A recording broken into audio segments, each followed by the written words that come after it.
Mga kabandera, bago ka mag-invest, may babala kami para hindi ka ma-scam. Ang dami nang nabiktima ng investment scam. Pati nga mga artista nadali. Akala mo yayaman ka, yung pala, goodbye pera na. Ano-ano nga ba ang madalas na mga linyahan ng mga scammers? Narito ang ilang halimbawa base sa ibinandera ng Securities and Exchange Commission o SEC. Doble ang kikitain mo buwan-buwan. Virtual office lang kami, i-message mo na lang ako. Hindi na kailangan ng SEC license.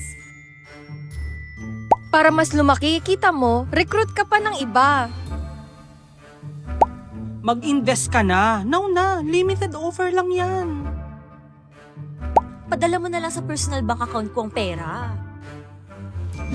Kahit registered pa yan sa SEC, hindi ibig sabihin ligtas at legit ang operasyon. Kailangan mo pa rin mag-imbestiga at magtanong mga besh. Kaya huwag magpadala sa pressure at sa laki ng kikitain.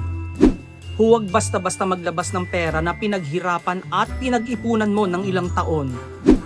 Kaya always remember, maging matalino, mag-double check muna sa SEC bago mag-invest para hindi mabiktima ng mga scammer.